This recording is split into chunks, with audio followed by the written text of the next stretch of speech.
Cara, hoje é o dia. Depois de 4 anos de espera, depois da vergonha do Catar, depois de trocar de treinador, de mudar a história inteira da seleção brasileira, o Brasil entra em campo contra o Marrocos pela primeira partida da Copa do Mundo de 2026. E antes que você feche esse vídeo achando que é só mais uma prévia de jogo, eu preciso te falar uma coisa.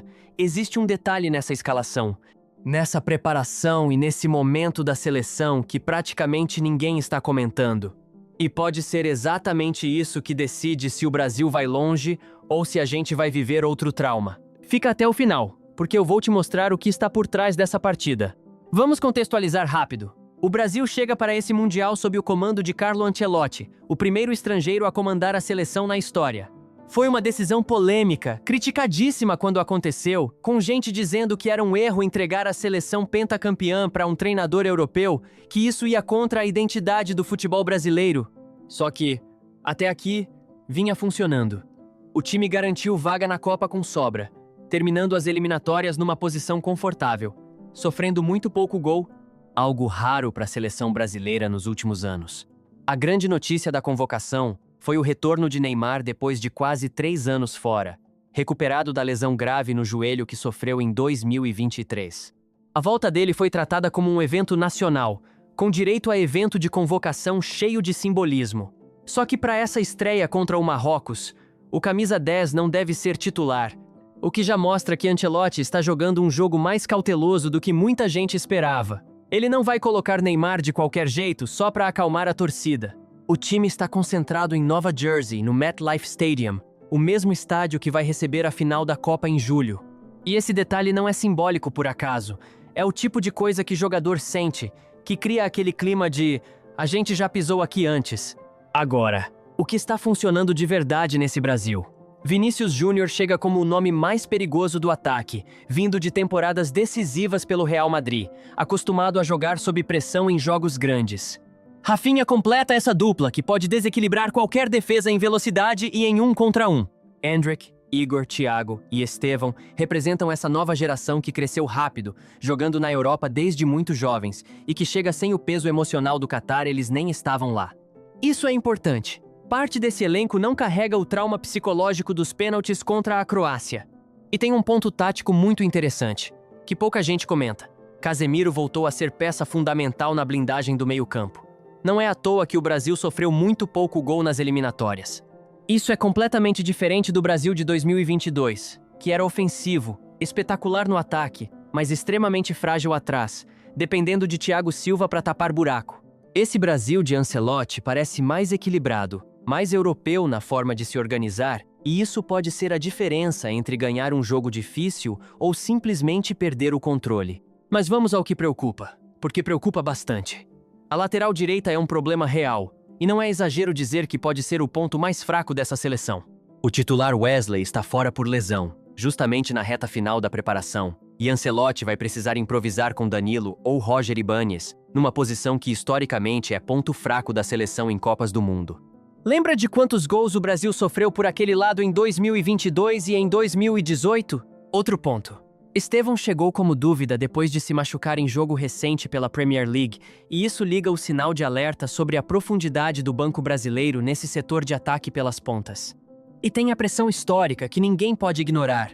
O Brasil não é favorito absoluto como era em 2002, quando tinha o Ronaldo, o Ronaldinho e o Rivaldo destruindo qualquer defesa. O ambiente em volta da seleção ainda carrega a desconfiança que vem desde 2014 e 2022, 2 eliminações traumáticas.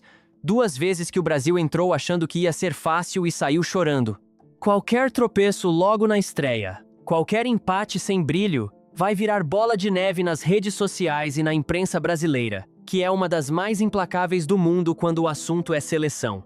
E aqui vem a parte que praticamente nenhum canal está discutindo. Repara numa coisa, o Marrocos não é mais aquele time zebra simpática do Catar. Aquele time que todo mundo achava bonitinho até ele eliminar Portugal e chegar numa semifinal histórica. Eles chegam para esse Mundial como um time organizado, com jogadores de altíssimo nível europeu, com experiência real de ter chegado longe num Mundial recente e com uma defesa extremamente difícil de furar.